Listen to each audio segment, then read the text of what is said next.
Yeah, we're live. It is 7:41. I'm a little late. I'm late. I'm late.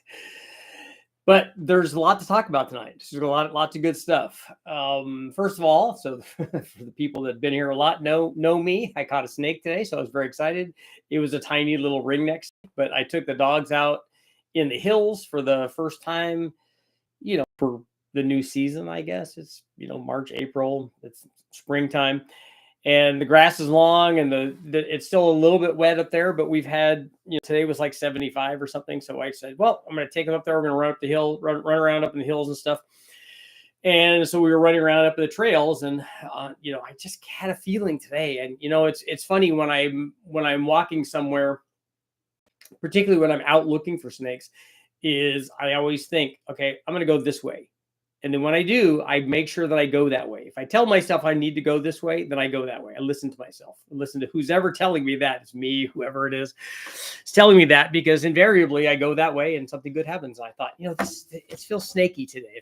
This feels like a thing where, it's always the right place at the right time, because when you're walking up a trail, the trail's like about this wide. And so you're walking up this trail and the snake it's a tiny little ringneck snake.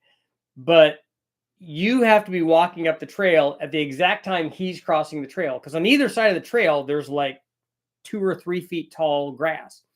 And as soon as he's more than about an inch into that, either on either side, he's disappeared. He's gone. You'll never find him. And so you have to there's obviously lots of snakes there, but your timing has to intersect his timing when he's going across. And it just all worked out. And so I was able to catch him. The dogs are very excited. They wanted to smell what it is, because they secrete stuff when you catch them. They go to the bathroom and it smells really bad. It's designed to, like, when stuff tries to eat them, to make it not taste good. And so my dogs want to roll around in it, and it's just it's just dogs being dogs. But it was awesome. Other thing that I want to talk about today is I put a little teaser up. Oldsmobile 455. I have perhaps an opportunity to get involved in. I have a mutual friend from the guys at Kenny Bell. He just reached out and said, hey, I'm doing a ton of Oldsmobile testing, and I'm running a bunch of different cylinder heads and camshafts and all kinds of stuff. That's right up my alley. So he said, yeah, he reached out and said, yeah, Jim told me to get a hold of you. I don't know if you remember who I am. I'm like, yeah, dude, I remember who you are.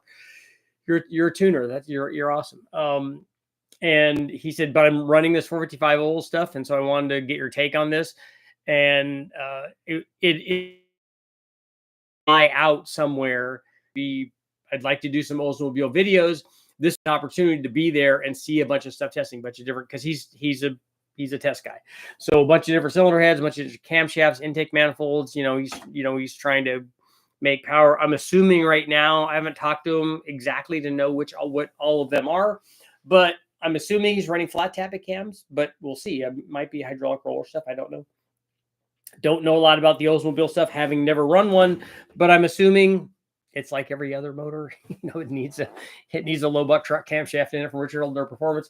No, it needs, they just need cam timing. They need head flow. They need compression. It's got, if it's a 455, or even a 400 or whatever, or 403, it's got displacement. So it's, you just need the intake manifold, heads, cam, and away you go. And then maybe I can bring a turbo and convince him to run a turbo, and we'll run like low boost on it or whatever. It would be awesome. But so that's a possibility. So I'm excited about that. And so in fact, that we'll just make that a really simple poll, because it's Saturday night.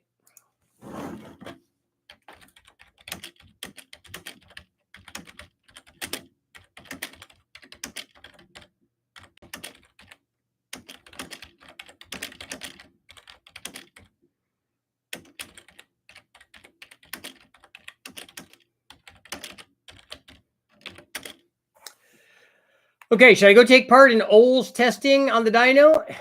And 2 questions. Should I try to convince him to run boost? All good stuff. So what else? We got the Oldsmobile stuff I'm excited about. Did catch a snake today. It was awesome. Went to watch my son play soccer. They won, which is very good. And so this team that he played was very, very good. And so that worked out great. My garage smells like turpentine because it's the gas tank that I dropped in the Sprint, and I'm going to take the pump is still sitting there attached to the lid. When you remove the lid off of the tank, it's still sitting there, but I'm going to take that off, hammer on a little bit, spray some WD-40 in it, hook it up to 12 volts. If that doesn't work, then 24, then 110, then 220, 220, 221, whatever it takes. Try to get that thing to spin. I don't know why, because I'm just going to throw it away. I'm never going to reuse it. If it gets anything, it will get a 255 or something in the tank pump. Maybe one of I'll just go crazy and put one of our Hellcat from RichardHoldnerPerformance.com. We'll plug in one of the Hellcat 520 or Hellcat Plus pumps of 525s, which is just way more than we need. I'd have to make sure that I put a gigantic regulator on it or maybe 2 regulators on it to make it work, to make it bypass enough for the little Sprint motor. But a single, honestly, like a single 155 or something, a 110, an old Mustang pump or anything, a stock Civic pump, any of those things would be more than enough for it. But a 255 would certainly be more than enough. And a 255, even that might be pushing what the regulator could return. So I have to see what's going on with that. But, we want to make sure that we have 250 horsepower, let's say, worth of fuel pump. But when you think about that, 250 horsepower, that's like a stock Mustang. It's like a stock 5-liter Mustang. So a stock 5-liter Mustang, that's 88 liters per hour. And then the 110 and the 155 and any of the things that we would just laugh at now, because we're talking 525. Same thing with throttle bodies. Like, oh, I ran a 65 millimeter throttle body. Yeah, that's great. Factory stuff's 90. And so, we've come a long way. I know, oh, we never put a 90 on a street car. It's too big. It's not. It works out very, very well. So that's going on. But the question for today, the question that I posed on this thing is if you had a choice and you had some sort of turbo combination, a turbo LS, would you run your choices between 2 BTR cams? So the guys from Brian Tooley Racing, support the channel and stuff, and we're a dealer for them. So any of your Brian Tooley Racing needs, we can get you stuff for that. But the question is, which camshaft would you pick? Would you pick a stage 2 turbo cam, which I think is their best selling turbo cam? Or would you pick a Truck Norris cam, which I think is their best? Well, I think it is their best selling cam. I'm certain of it. So which one of those would you pick for your turbo LS? And so we need to look at that question. One of them is a turbo cam. So a lot of guys are like, well, I got to pick the turbo cam because this is a turbo. Well, yes and no. Mostly no. You don't have to do that. That you don't need a turbo cam for that. And in the thing you could take that to the even next level is that the thumbnail photo is a twin turbo deal. It's actually one I did with my buddy Jimmy from HP Performance way back on one of their twin turbo setups. So then you need a twin turbo cam, right? No, you don't need that. The question is less about in the comparison between a Truck Norris cam and a stage 2 turbo cam, or stage 1 or stage, how big you want to make it, has almost nothing to do with the fact that you're running on a turbo motor. The important part of it being a turbo, not valve events or that one camshaft works better than the other. It's just that you should consider what you want the cam to do. Like, what kind of operating range are you running in? If you want to run 7,500 or even more than that, then a bigger cam is the way to go. But like a 2 will make good power. You could make a lot of power. That's never the problem. If you have 1,000 horsepower turbo, or 2 500s, you can make 1,000 horsepower. If you got a 1,200 or 1,500, or like you got 1,200 like our G42, or you have 2 of our GTX 3584 RS turbos, or 2 of the G42s, you can make 1,600 or 2,000 horsepower. Whatever, the turbos are going to dictate how much power you make. The camshaft is going to help you dictate the effective operating range.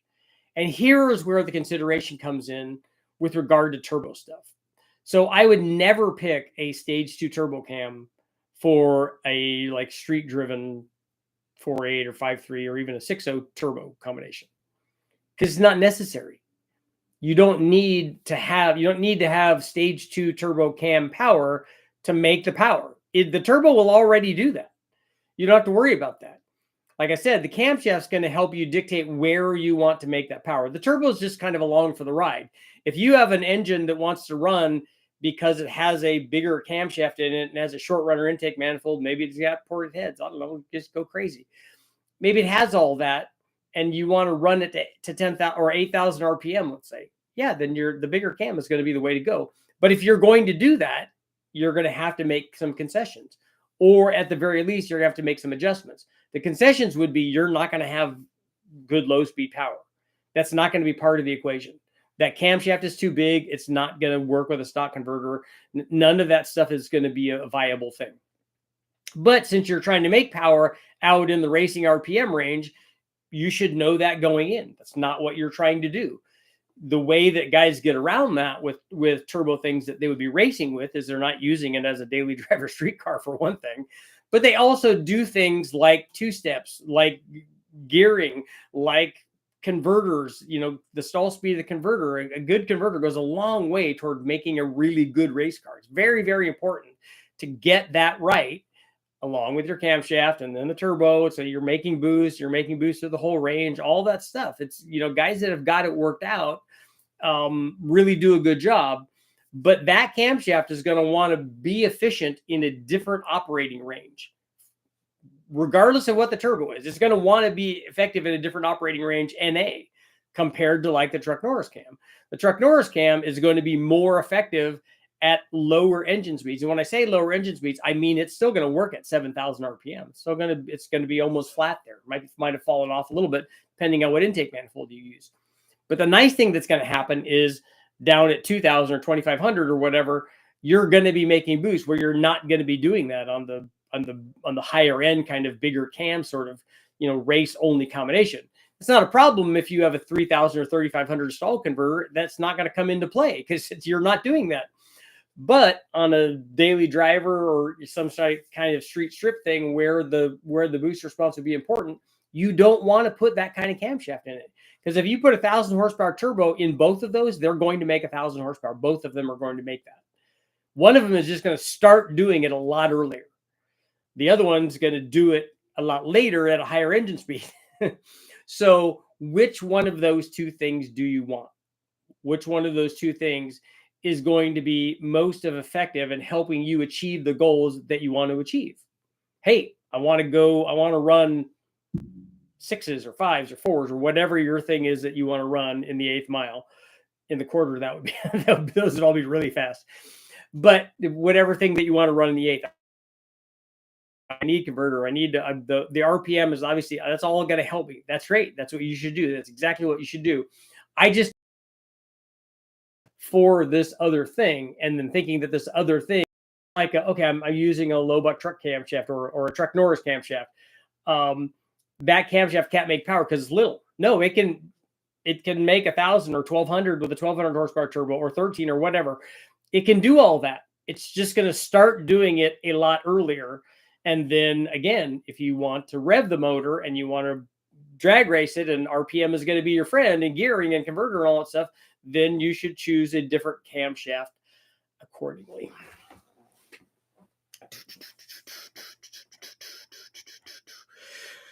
Very, very important. Choose. He chose wisely. There. Steve, untrue. What's going on, Riker? Miguel Bishop. Truck Norris for the win. I want to buy the one that's better for me. But guess who gets to decide that? The maker of the camshaft doesn't decide that. The person decides that. What kind of snake? The snake was a little ring neck snake. Not very big. They're cool because you can just hold on to them. I was on the lookout because when I'm going up these hills and stuff and going down these hills, holding both of the dogs because they're both on a leash still, because otherwise they want to just go crazy. But we have a lot of rattlesnakes in and around this area, so I'm just always on the watch for along the edge. If I see one out in the trail, that's easy to deal with. I just hold the dogs up and shoo it away or catch it or whatever. But the thing that I'm worried about is the dogs finding one before I do. So along the edge, like I said, the grass is really, really tall. So they like to hide along the edge where they can still get some sun, but also predators don't get them because there's lots of birds of prey and stuff up there, coyotes and all kinds of things. So but if a dog runs by, they get spooked. And so I don't want them to find that. So I'm always on the lookout for that kind of stuff. Just put the low buck truck in my LQ4 for startup. Nice. I liking it. Fired the 6.2 with your truck plus last night. Sounds great. Finishing up this weekend. So are you guys, Justin and Wizard, are you guys both getting tunes with those camshafts? Love my truck Norris. Yeah, Brian has sold a lot of the truck Norris cams. Need a traveling welder. Got Mustang 2 front suspension. Open manifolds right now. Exhaust goes on Monday. Hey, do you think you'd be able to do an NA 462 valve testing of an 88 Mazda RX-7 that's already a roll cage with a shortened Ford 9-inch? I have lots of 462 valve stuff up. And I also wrote a book on modular Ford stuff. But I haven't done anything modern, though. I haven't run any of the Edelbrock carbureted manifolds. I've done very little with the trick anymore of those motors. I should have went with the truck Norris instead of the sloppy stage 2. Also very popular. That it's bigger than the truck Norris, and so it's softer down low. It suffers from the same problem that the stage 2 turbo does, but the thing that helps it is that it's almost a single pattern cam, so that helps with low speed power kind of. My 95 already has 1.7 Kenny Bell on it. Rebuilt 2 valve gap for boost, running phenomenal. Yeah, that would be good. Why do you think Chevy never made a modern aluminum block engine with canted valves? I don't know. I don't know why they didn't apply their big block stuff to their small block. From everything I've learned in this class, I think I'd go with a truck Norris or a low buck truck. Yep. Don't have to have a turbo cam. Truck Norris will work just fine. Yeah, we've run boost on those kinds of cams a lot, and on any kind of cam. It's when you're choosing a cam, you're not choosing it for turbo or not turbo. You're choosing it for all the other things. Yeah, somebody sent me idle clips of the trucks, of their vehicles with these cams in. So thanks for doing that. I like that. You got to hear the cam, man. Oldsmobile is always the answer. I know. I'm excited about that. It's funny that I just get reached out. The guys reach out just out of the blue and like, hey, are you interested in some Oldsmobile testing? Yes, I am. What do you think is the best route for head upgrade with an LS1 with cam and intake manifold? There's so many good cylinder heads available right now. Airflow Research has great stuff. TrickFlow has stuff. Mast. I mean, there's an endless supply of really good cylinder heads. You could port the stock ones. There's a lot of guys that have good porting programs for all the stock ones. Back in the 80s and 90s, we ran a mild cam with a big quadrijet and aluminum heads with big valves, flat top pistons. Back then, we didn't run a turbo. On what was that on? Are you talking about an Oldsmobile? Can you estimate compression with compression PSI? You mean did a cranking compression test? No, that doesn't really tell us anything because the camshaft has a lot to do with that. Gears and converter make a big difference.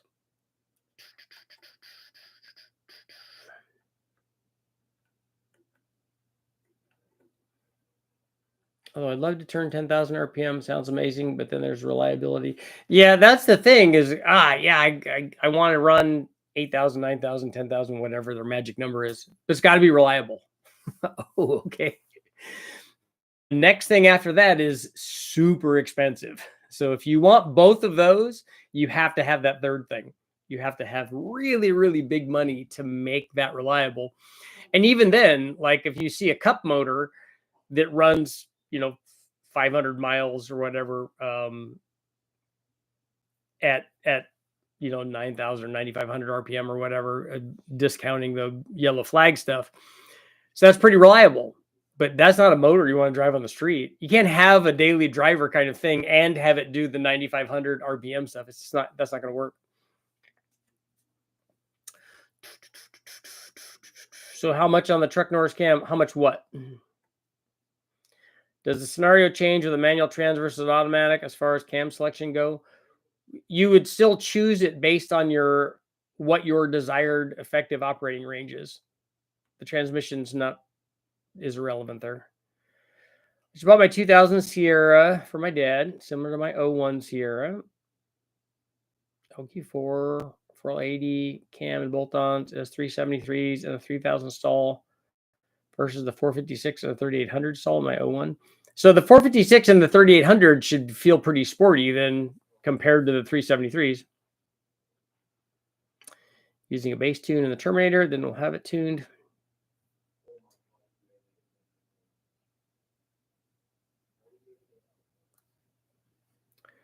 We'd get a closed air intake and vent both sides to under the bumper or on both sides of the radiator. So you're getting cold air too? Is that what you're talking to? That's a good idea. We did that on our Camaro. We N68 Z28s, the Trans Am cars. Because before in 69 they had the cowl hood, but in the other ones they didn't. So they ran it into the cowl area through the firewall, and that's what we did. It worked out good.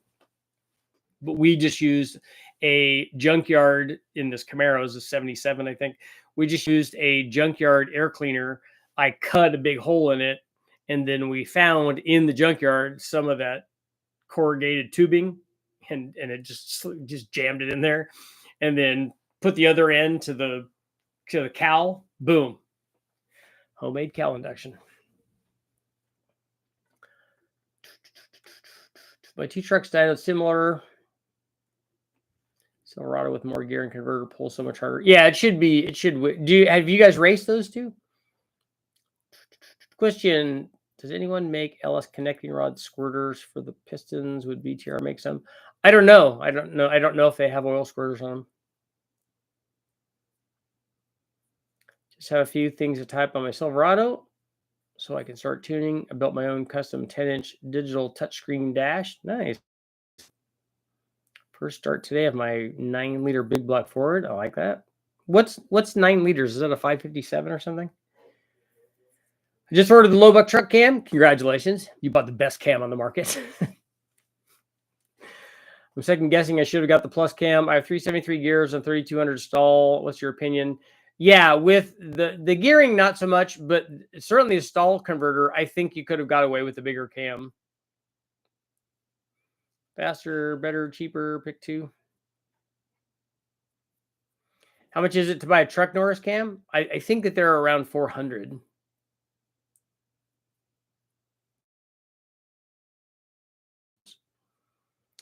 The process of building a Gen 3 6-liter, 30 over, mild part and polished 706 heads, laser SS, 92 millimeter throttle body, truck Norris cam, 1 3/4 long tube headers. Okay.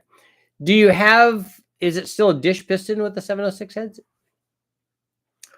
Mandela Racing is a standard when it comes to Oldsmobile. They helped me out years ago with a mild 350 build. My old drag race 455 got people. Yeah, the Mandela guys would run at West Tech occasionally. But I think the son ran there. I don't know if Joe did.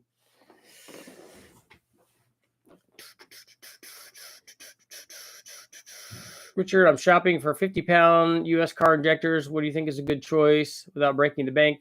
The best ones are the ones that we have like on our store. They're the GM flex fuel injectors. You might be able to find them in a wrecking yard if you know what you're looking for. Otherwise, we have new ones that are in stock. $50 for a Trailblazer SS is a good deal. Yeah. Yeah, that's dirt cheap. You can't, I mean, shipping would be more than that probably. Truck Norris NSR, okay.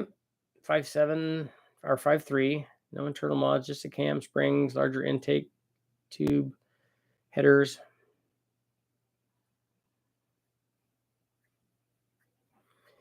What kind of ceiling will I run into on timing at wide open throttle? When we run them on the dyno, we're running them with cold water and cold air, and they make best power at 29 degrees.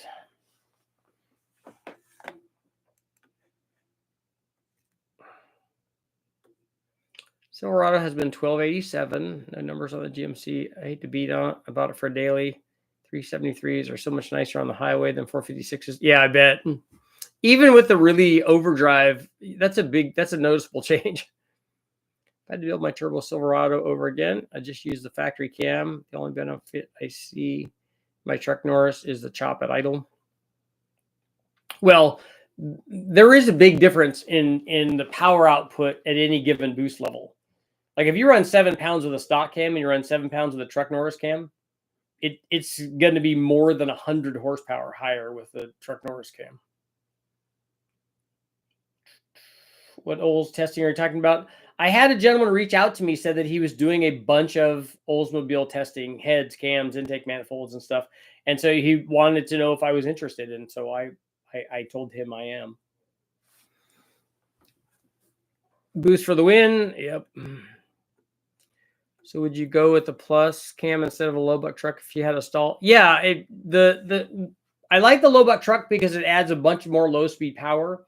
But if your stall converter is near or past where that happens, a 3000 stall is not yet in a range where the truck plus is only better after 5000.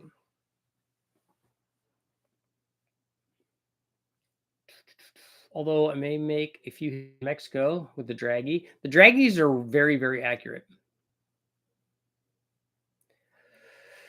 I'm running 10 PSI. That's a good amount. Just got here. What is the best low buck cam and lifters for a stock 5.3? Well, the two cams that we were talking about in the conversation were the Brian Tooley truck Norris cam and the Stage 2 turbo cam, because we were talking about which one of those you would pick for your turbo combination. If you want an inexpensive camshaft, because we have the BTR stuff because we're a BTR dealer. But if you want an inexpensive version, my low buck truck camshaft at richardholdnerperformance.com, it's a good alternative.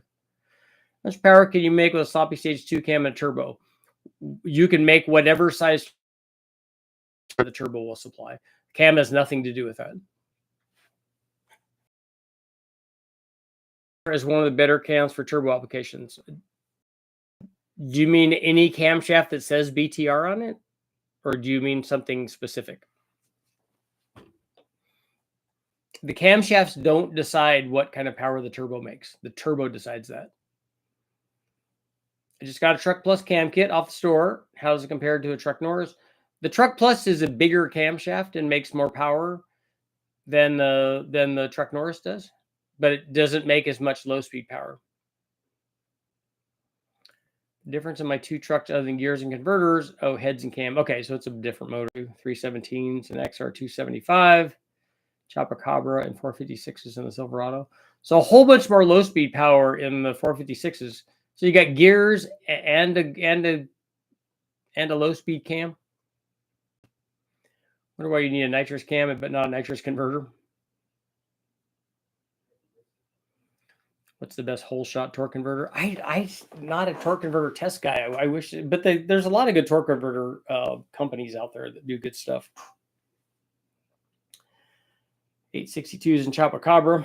Yeah, this is 706. It's the same one.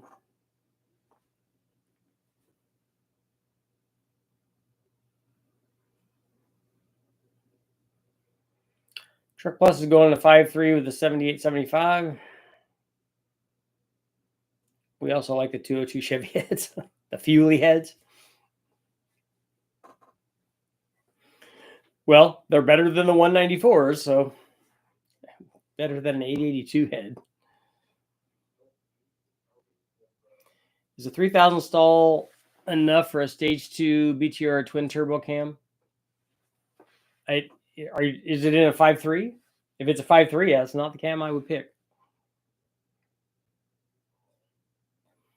If I get the BTR truck Norris cam, do I need to change my intake? No, you don't. Particularly not if it's turbocharged. Stock truck intake is good. The Trailblazer SS, even better, makes more power. But, you get to decide. With boost, I wouldn't change the intake manifold. My daily driver is an 02 Silverado. That's my dog truck, my snake truck, my pickup engine truck.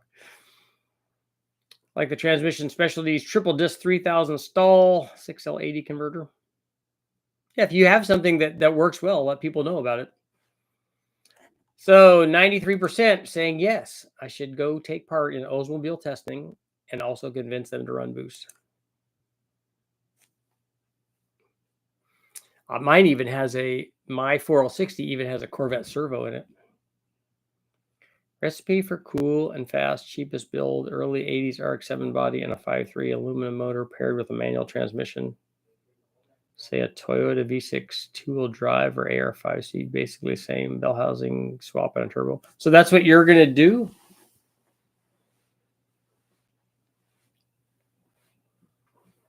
Trailblazer SS is a good intake manifold. I have videos up where we tested it against the truck intake.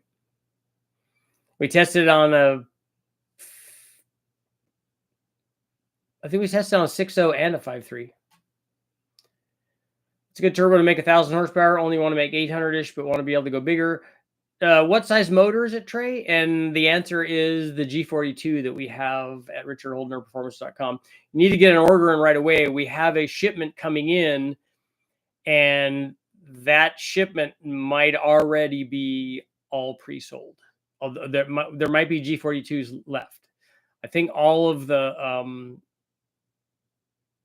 GTX 3584 RSs, I think, are back ordered. They're pre-sold basically. And then we have a whole bunch more coming at the end of this month. Is that the same Silverado? You put the M90 on? Yes. We tried to put the thing on it. Richard, I got the car and the motor and the trans. I should, but I got myself a Jaguar. Just for kicks, I'd like to see a Red Hot versus VTR Stage 2 V2 cam to compare the curves and see if they're much different. Specs are similar. Are they the same cam? How do you feel about the centrifugal Stage 2 compared to other cams for an LS2 with a D1X?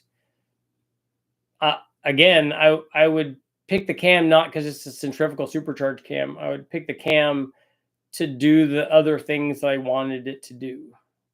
So does it idle well? Do you want it to work with a stock converter?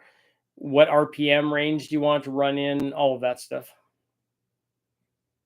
Because having run hundreds of cams, when you add a supercharger to it, when you add a supercharger to a stock cam, you know, it makes boost and it makes power on the stock cam. If you add it to a cam that makes more power than the stock cam, you just start at a new place and then you add the boost to that and it makes more power.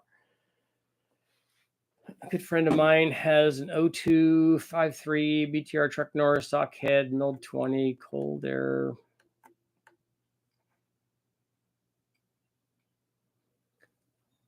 On 150 shot, I went 1186.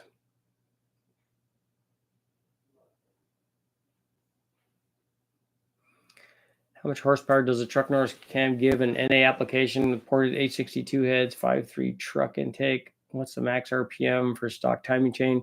The stock timing chain is not going to care about RPM. That's not going to be a limiting factor. Your valve train is going to be the limiting factor. A truck Norris is worth about 60 horsepower over a stock cam on a stock motor. So don't know what else. Are you asking how much your combination will make? And if you're asking that, I don't know because I don't know how well your head's reported. James, I have a 5.3, 706 heads, also 4.8. What would be the benefit of running the flat top pistons from the 4.8 and the 5.3 with 706 heads and truck Norris? Have a VSR. If you have a turbo, I wouldn't do any of that. It's completely unnecessary. The flat top pistons will add power because you're getting rid of a dish piston and making more compression. But if you have a 7875, I wouldn't worry about that. Just put the turbo on it. Put the turbo on it with the pistons that you have. Just put ring gap in it, put a cam in it, and away you go. Could you do a Hemi with a GTX 35? Yeah, like a stock, like 5.7 Hemi. Have an 85 millimeter T6 132 from Force Performance for a drag racing application. Debating between a 5-inch downpipe or 4-inch. Any difference in power between the two? What size is the outlet coming out of that? Like what size is the V band for that? I don't know what size that is. Whatever size it is, I would make it at least that big. And we have now our power cones that we sell to step up the exhaust size. And every time we've done that, it makes more power.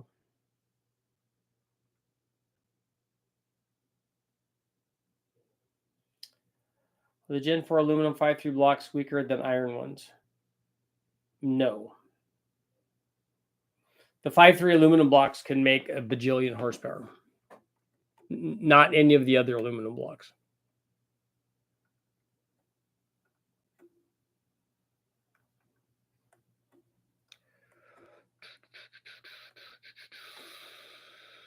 I think a Richard signature on turbos would help add some horsepower. We're looking at doing our logo on the turbos. So we might do that. Where can I buy a Trailblazer SS intake manifold? If you can find them you can sometimes find them in the junkyard. You have to get them off of the right motor, but you can sometimes find those. Will it bolt on and run without having to be tuned? Yes, you won't need to have it tuned. I don't know about all of the vacuum line hookups though for that compared to I've never done one on a complete motor that has all of the stuff. We only do it on the wrecking yard. I mean, on the junkyard motors that we do on the engine dyno, and we don't use any of that stuff. One day, finally, the guy's coming to give an estimate to do dirt work and tree removal so I can build my barn. I want a cam that'll make more power down low to have much boost lag from the D1X, like you mentioned. Yeah, the boost curve will always be what the boost curve is, but that's why I like cams that do the things that people are asking for. Most people with a centrifugal blower cam pick a camshaft that pulls hard on the top because the blower is doing that. But the blower is going to do that anyway. And so, then also depends on what intake manifold you pick for that and what heads. But it's hard not to pick a low buck truck camshaft or a truck Norris camshaft or a Chopacabra or something like that with all that extra power down low. James Richard, long-time watcher, first-time chatter. I have a stock 5.3 with a truck Norris cam. You and about a bajillion other people. Chosen by watching your channel. Happy with my choice. I'm glad. Yeah, it's hard to go wrong with that. I haven't had anybody when I've recommended that cam or my low buck truck camshaft or any of these smaller cams. I've never had anybody come back to me and say, you know what, I should have picked a bigger cam. I have had people come back to me and say after they picked a bigger cam, I should have went with a smaller cam. I've had that happen way more often than the other way around. As long as you don't change the MAF sensor location or intake tube diameter the MAF sensor is housed in, you won't need to tune it. All of the Trailblazer NNBS intakes on my trucks are junkyard parts. You can buy new if you like, but there's money to be saved if you can find them used. Yeah, it's just being at the right place at the right time. How do you figure ring gap for a turbo 5.3? Looking to run 12 pounds, but not sure what gap rings to. 6.5 thousandths per inch of bore. So 0.0065 times 3.78 on your 5.3. 25 thousandths is what you're looking at. Still having trouble getting RPM out of the carb 5.3. Put a 60 PSI pump in the tank regulated to 6 PSI. Cell Axlite has no fuel and the secondary is open. Dual fuel lines to the carburetor. Do you have the, is the regulator boost referenced?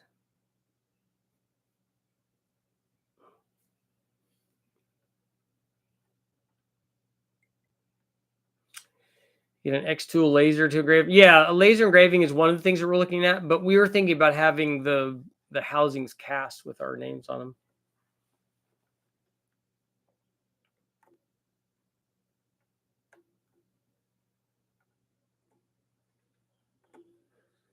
Red Hot has slightly less lift and more LSA than stage 2, but the same intake duration. Supposedly the Red Hot has more grunt down low.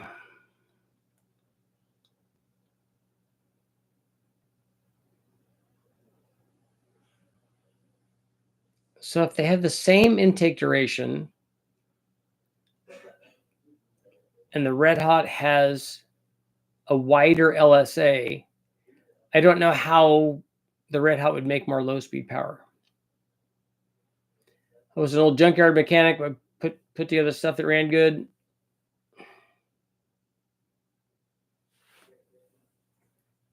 I live in Anchorage, Alaska, so my options are limited. At what boost level do you need ring gap? At any boost level. Put a new oil pump on a 6-liter, got good oil pressure. The bad to no oil pressure.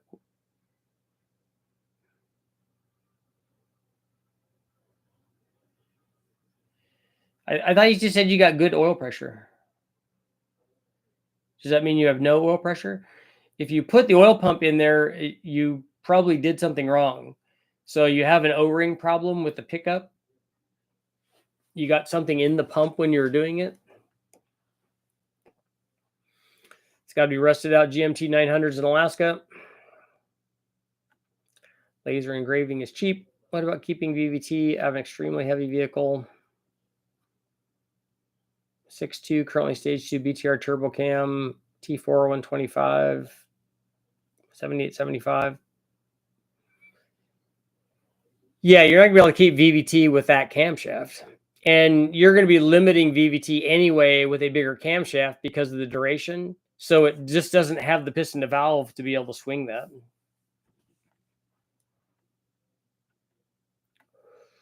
You can get an X-Tool laser to engrave them. Just saw Gen 4 on Facebook, same as the Trailblazer SS. Not all Gen 4s are the same as the Trailblazer SS. There are Gen 4 rec port headed motors that have an intake manifold that looks like a Trailblazer SS. The problem is that they're rec port intake manifolds, and that's not going to work. Also, a vinyl template, an electrode with salt water. It's easy to engrave. We like 3/4 truck engines with the 900 CFM carburetors. We put them in Chevy Vegas.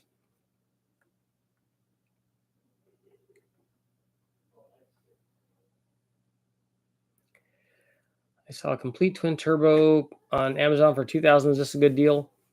You get what you pay for. You need to look at that and see what all comes with that, and then what the quality is, and has anybody ever tested it?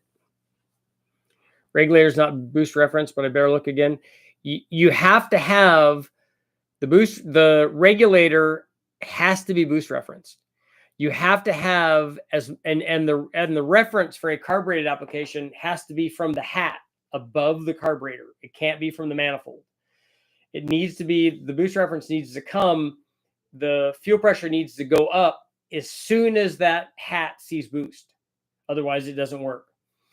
You get a lean spike. You stop fuel flow if you have it down low. So the regulator has to be referenced because you have to have 6 or 7 psi of fuel pressure above whatever the boost is going into to feed the carburetor. Otherwise, you don't get fuel flow into the carburetor.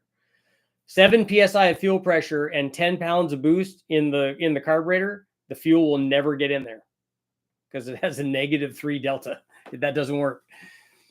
I put a new oil pump on a 6-liter LS, good pressure, then bad to no oil pressure. What can it be? Yeah, I just went over that.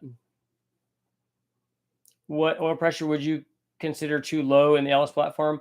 I like to see 40 PSI when I'm cruising at 2,000 RPM. Mine's wavering now. Mine has almost 350,000 miles on it. I don't know. I haven't checked it yet. I'd like to verify that, because it could be a couple of things. It could be that the oil pressure is actually doing that something in the system is making it do that. The pump is old, 350,000 miles. The O-ring's old. I thought that maybe we replaced that at one time, but it could be an O-ring on the pickup. Could also be the sending unit for the oil pressure gauge. Could also be the gauge and the cluster itself. So the way to eliminate some of those things is just hook a mechanical oil pressure gauge up to it to see what the actual oil pressure is on a mechanical gauge and go, yeah, it is doing that, or no, it's not doing that. So if it's not doing that, that's good. that's the one that I want. I want the oil pressure to be steady. If the oil pressure is not steady, and we see it on a mechanical gauge, then it's something internal. Then I go, okay, it's the pump. It's got a leak somewhere. It's a O-ring in the pickup, or an O-ring in the cam retaining plate or the rear plate or whatever. It's got an internal issue, which is not hard to fix if you have the motor out or have access to all that. If it's not doing that, then we go, okay, then it's a sending unit, or it's a bad gauge or cluster. Lost pressure after a few minutes. Good evening, sir. It's all stock 2002 C5 auto 343 upgrade gears, built tranny, stock stall. What would the best cam for a weekend car, one owner? I would get a low buck truck camshaft. You should go to our store and get that. Everybody loves that as a driver cam, and it adds 60 horsepower. So it's not like you're, it's not like you're not getting your money's worth. You're getting a really good cam that makes a lot of power, but it also has good low speed power, and it is just like it has just the right amount of chop too.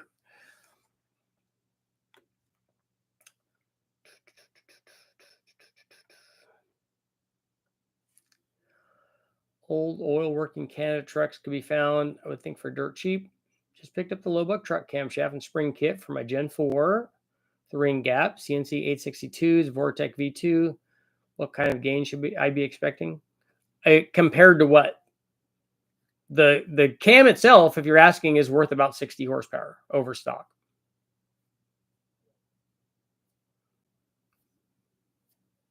I was saying, instead of a stage 2 cam, would a VVT cam be a better option with these heavy trucks? Well, I don't know which VVT cam you're talking about. And like I said, here's the problem with VVT cams. If you have a stock VVT cam, which is very, very mild, you have the ability to swing it a lot because it's not a very big camshaft. And so it has available piston to valve clearance because it's not a very big cam. So they can advance it and retard it a good amount.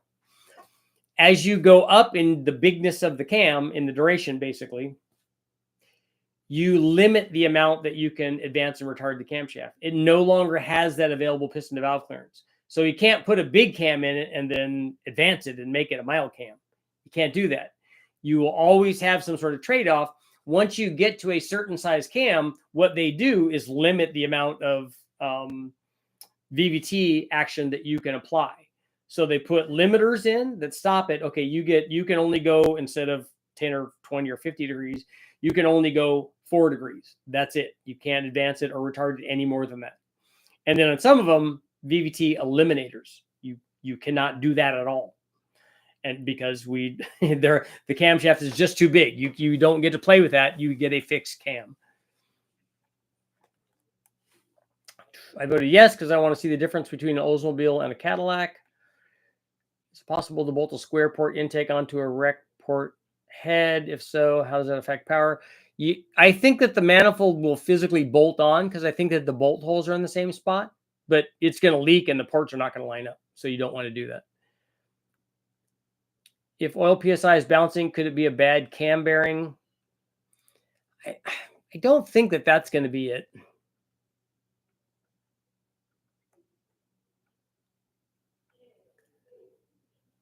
LS ignition coil pack factory versus 0 ohm resistance. I don't know what you're asking there.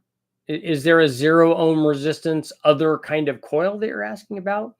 We run factory LS3 coils on everything up to and beyond 1500 horsepower.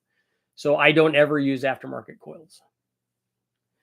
6 liter, 799 Trailblazer SS. Camaro, would a sloppy stage 2 be good for a weekend cruiser, or what would be better? Yeah, I don't know about the weekend cruiser thing. I don't know where you want this thing to make power. How high do you want to rev it? What kind of idle quality do you want? Are you still having your stock converter? I need more information there. If it's a stock converter, I wouldn't put a sloppy stage 2 cam in. I mean, it might work with a 6 liter, but I would get something smaller than that. I bet the cam bearings are worn out. Soft OEM lead stuff, if it checks out with a mechanical gauge. Yeah, I haven't ever had that happen. So I just think that that's having run hundreds of LS motors on the engine dyno and done junkyard motors and done endless cam swaps with them. I've never seen cam bearings that are worn out. I've seen cam bearings that are worn and they're like that immediately from the factory. Like you can see copper in them, but I've only ever had one cam bearing ever spin on me. And I think that that's because the particular camshaft that I put in there, I think that it was tight.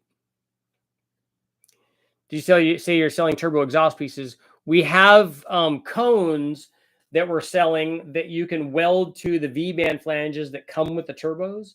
So for instance, the GTX 3584 RS turbo has a 3-inch exit. Well, we step that up to 3.5, and it definitely makes more power if you run a 3.5 versus a 3-inch exhaust on it. Ever tested any of the Anderson camshafts? I don't think that I have. The 5.3 I rebuilt was 25 PSI when hot, at idle, around 50 cruise and 70 wide open. Yeah, the way that these oil pumps work is you have a rising oil pressure curve that increases with RPM. So if you watch this and log it on the dyno like we do, you see that it goes up with RPM. So it might be, when we get into it at wide open throttle, might be 50, goes up to 80, let's say, depending on whether it's cold or not. And as you put more temperature in it, then it comes down. But it still does the same thing. It just drops at the top and at the bottom. So it still has an angled curve like that. And, you know, it has a rising fuel or oil pressure curve. It just may start lower when you put a bunch of temperature in it and end lower, but it still increases with RPM. I live in Palmer and work in Anchorage. We don't have pick and pulls, but that hasn't stopped me.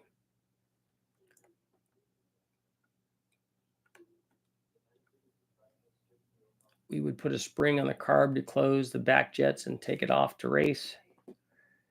Having buyer's remorse for my LS1 234. That's a pretty big cam. And is it a single pattern cam? Is a Holley Terminator base tune good enough for a daily, or should I get it tuned? I don't have any idea what their base tune is. It's not a tune for a cam.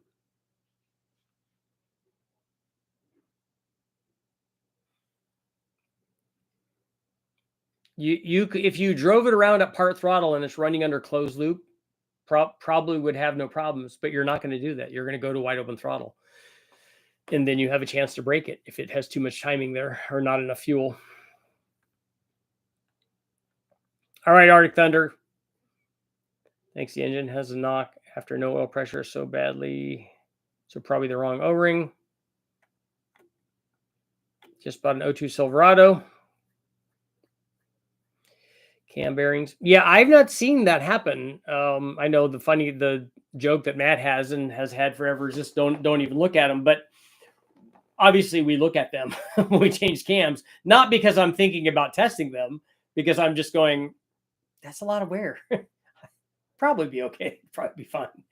And then we just put cam after cam after cam in them. You know, like the L33 has 700 or somewhere between 650 and 700 pulls on it. So it's got a lot, and the bearings are not great. I mean,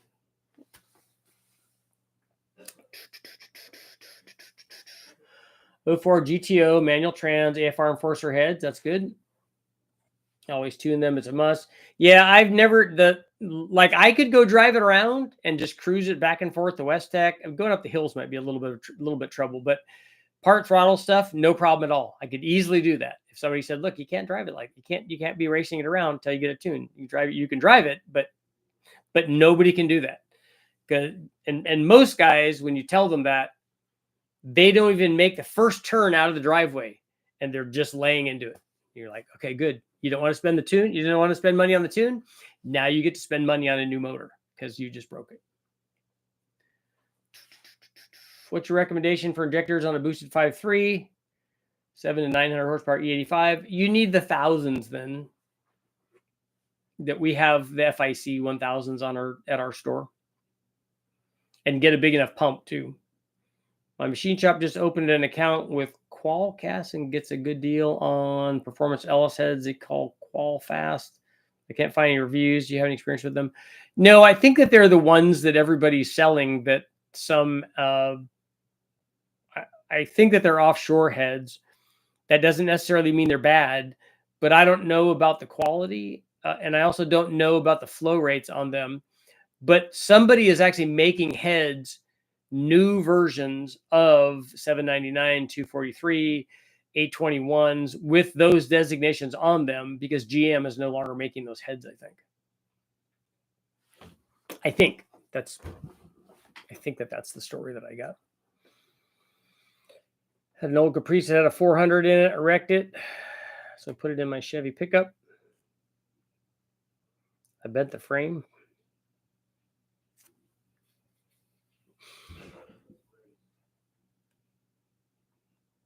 They never made any 400s that were very performance oriented, at least from the factory. We're going to end our poll at 93%.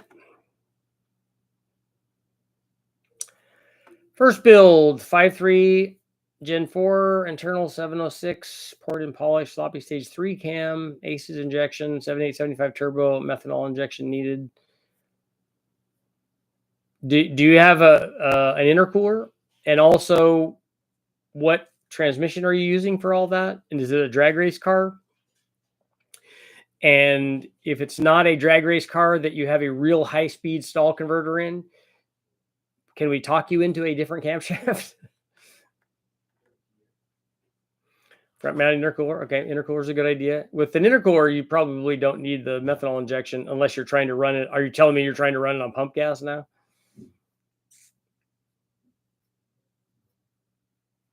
That's a really big camshaft for a turbo 5.3. That's a decent cam, makes decent power, and if somebody gave me one, I would run it in a NA thing, but not a turbo deal. 85 is hard to find. Turbo 400. Yeah, it's going to be, I don't know what stall speed you have in there, but that, like I said, that cam is going to be soft down low. It's not going to spool very well in a 5.3. So yeah, maybe water methanol would help you with your pump gas situation.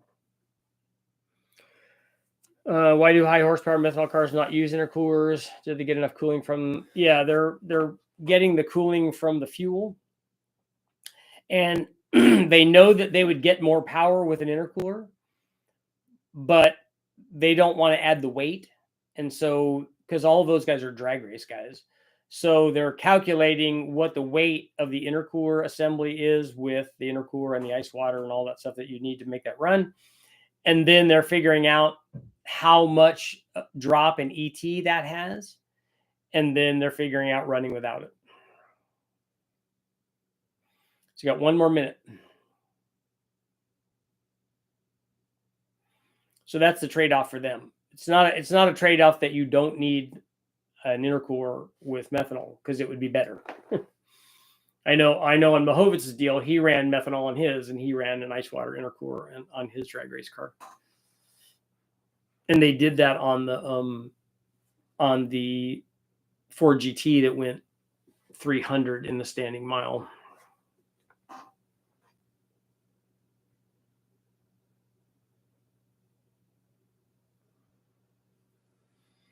That's fast.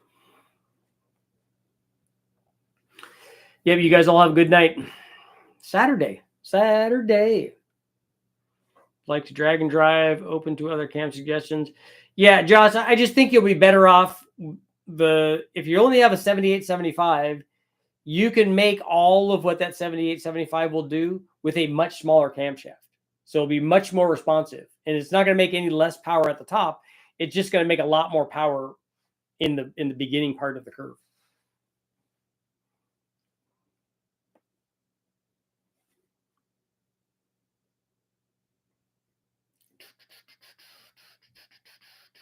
What has 480 clicks? Is that in a vane meter? That's stage 2. No, not stage 2. Get a low butt truck camshaft, or a truck Norris, or a Chupacabra. Oh, 300 miles an hour. Yeah. Yeah. And it went 30, I 2 or 3 or whatever. It's just like really low threes, but over 300 in the standing mile. That's really fast. It's the fastest one that I know of. I don't know if anybody's gone more than that. Some guy cheated and got a longer track, said, "Oh yeah, we went 310 or 20 or whatever the number was." Yeah, but you didn't do it in a standing mile. he couldn't beat. I think what the situation is, and I'm just speculating here, that they couldn't beat that car in the standing mile. So they did the next thing was like, oh, we're going to go faster than that. We're just going to do it in 2 miles or whatever, mile and a half.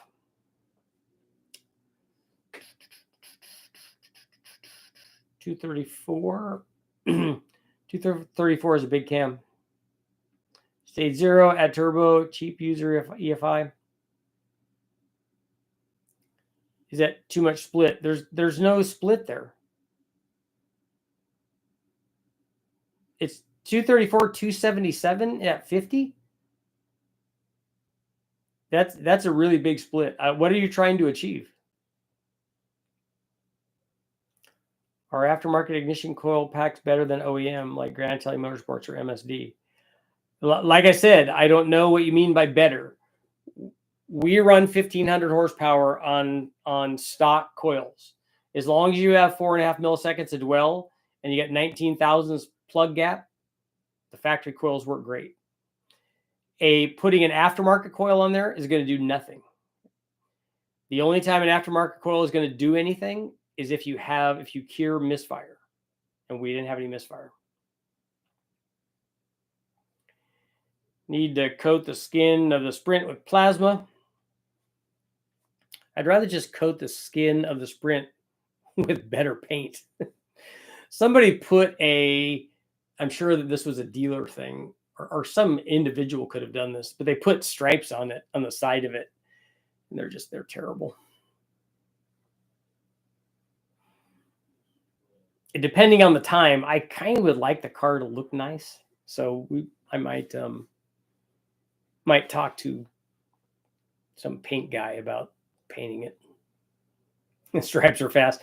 They would be if the stripes went over the hood and over the top, like God and nature intended for racing stripes to be, but not on the side, and not ones that look like they were pinstriped by a dealer program trying to upsell somebody.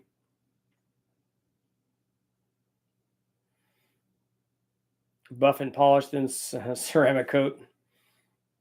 I probably will try the Freiberger, Ajax and steel wool or whatever. We might try that. These things get oxidized. Maybe I can color sand it, the stock stuff there, and just clear coat it and just see if it turns out okay.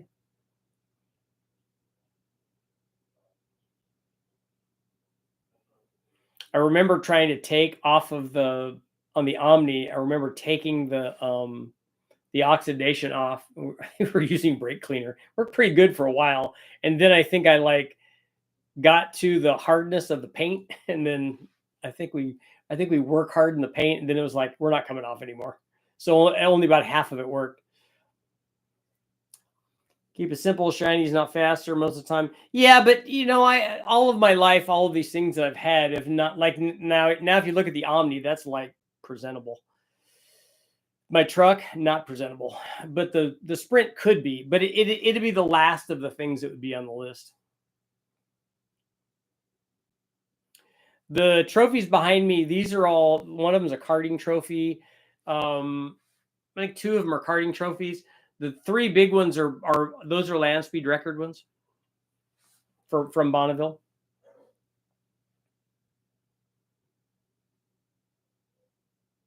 They sell a rubber disc that removes vinyl stripes. I'll have to take a look at that.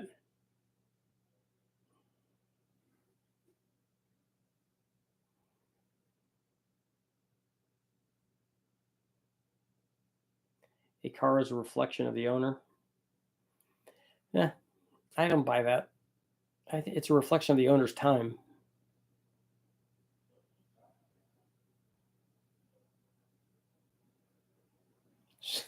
So I'm a half-finished project. Have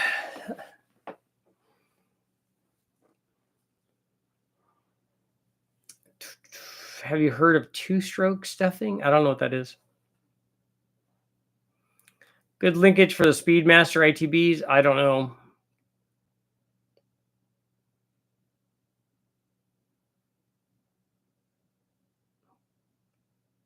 Nice is good too. I was thinking like fancy 1200 pipe intake charge pipes, just money bling. Yeah, no, we're not doing any of that. You, I'll be spending money where we have to spend money to get it to run the thing. But like I said, it'd be nice if it's, you see really nicely done stuff out there. Like if you look at Speed Demon, it's really nice. At least you're halfway. That's right. But the half for the project stuff is just getting the project. It's not like it's halfway complete or anything.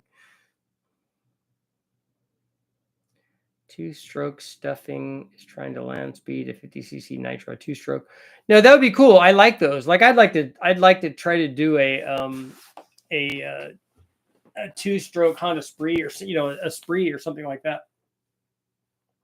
But they have classes for everything. They have Cushmans, they got golf carts, they got everything out there.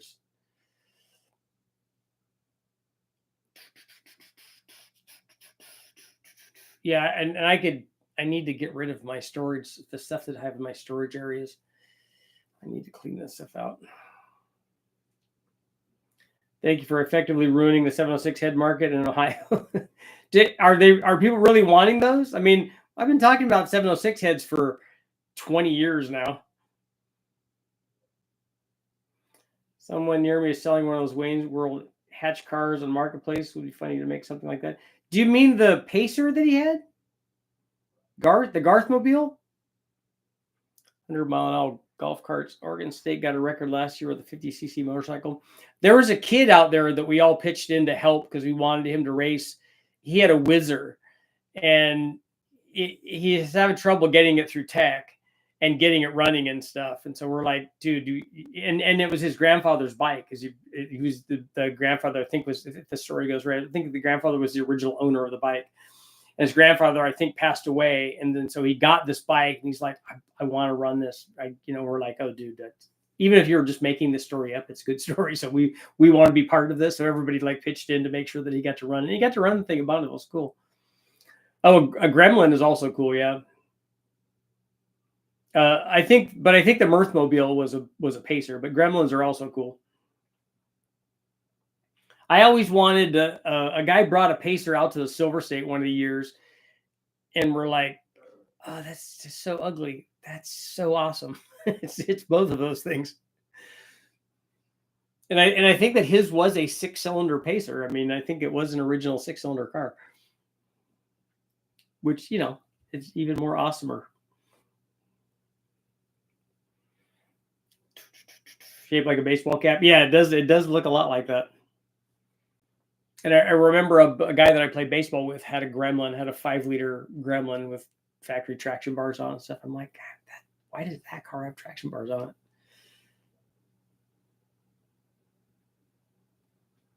I can't touch a set for under 300, and the only place that's worth sending them is Total Engine Airflow. Total Engine Airflow has always had good programs for those. That's the first set of ported heads that I ever tried back when Brian owned them, and they're really good pieces.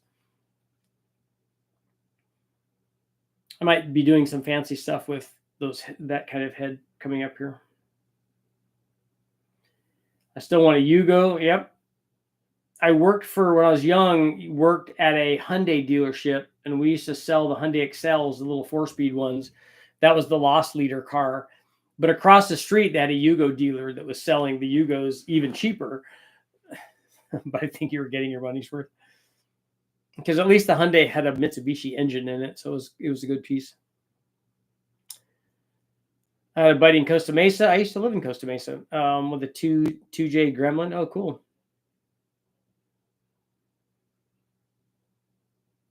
Prices have jumped way up. Uh-oh. There's an endless supply of them in the wrecking yards out here. How much torque are you hoping to make with the Sprint? We're actually not concerned about torque. We're concerned more about horsepower. The way that this motor works, or the way that it worked when we ran it in modified form, all the other times that I've been on the chassis dyno with it, is it usually makes peak torque at 3,000 or lower, and then makes peak power at 5,800. So it's got a falling torque curve the whole time. We need a horsepower number for the speed that we want. Any porting tips for porting or deshrouding the valves, etc., on a D series head, or is it kind of universal approach? Yeah, I don't know. I don't think I've ever ported a D series at all. We've done a lot of stuff to them, but I don't ever remember taking the head off of doing any porting or even looking at them. So I don't know how shrouded the valves are. Usually, if you can measure the distance between the valve and the adjacent chamber wall and see if it and how is that the valve coming out, its angle relative to the wall, does it get closer as it comes out where you can unshroud it? How much bore size do you have to bring that wall out? You have to look at all that stuff. Most, like anything, I'll bet, and Hondas are usually really good from the factory, but usually bowl work goes a long way.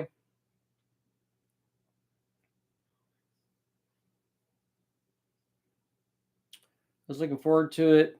Total Engine is local to me. We're talking about doing a shop tour. That'd be good. I'd like to go see that stuff. Big bore 6 for what? You're going to put a gear in it to maintain a higher mile per hour. Yeah, I have I found a set of the tallest factory gears that were available in that transaxle. And so we have enough to go the speed that we want with the combination of that gearing and the tire size that we need.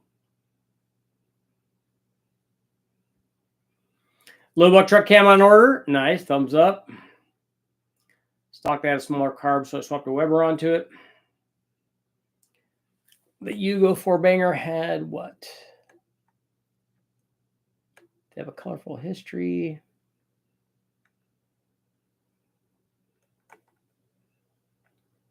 I thought it said something about a Fiat motor. Okay, did they copy the Fiat motor? I like the X19s. I run 862s, but never again will I run 706 heads twice before you got bit by them being cracked. Now, when they were cracked, did it do anything other than them be cracked?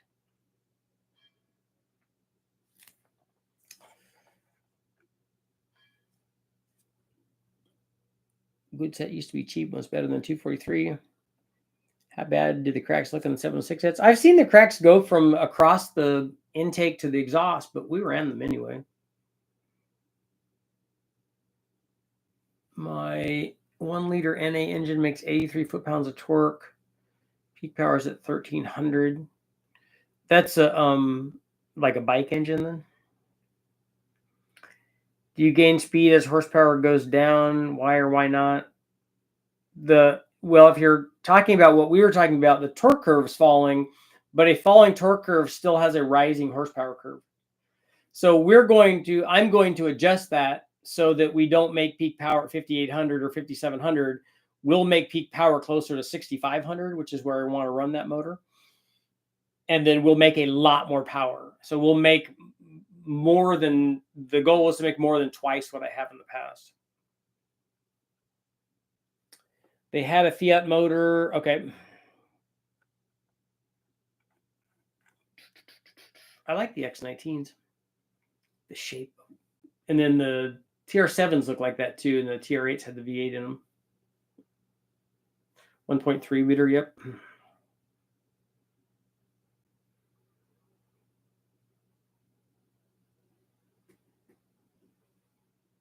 I would kind of like to find, it would be cool to find one of those 1.3 liter Swift motors and then convert that to a 3-cylinder.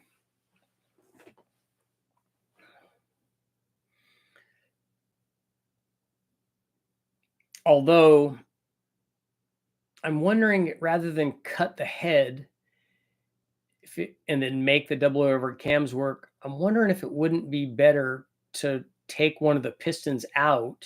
Well, no, because then the crank is not going to be right. Yeah. Can't find the exhaust in your store anywhere. The cones might not be up yet. Jimmy and I were talking about that. I see all sorts of Ellis aluminum head weirdness with no prep Ellis engines. 45 horsepower. The even the Metro XFI made 45 or whatever at the tires, I think. And it's only rated at 58 or 54, something like that.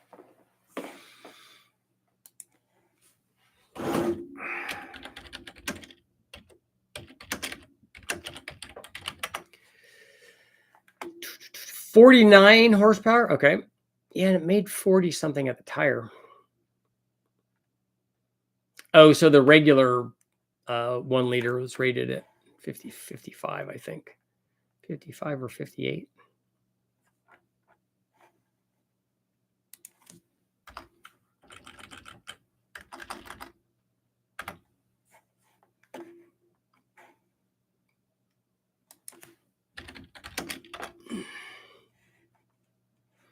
$55, yeah.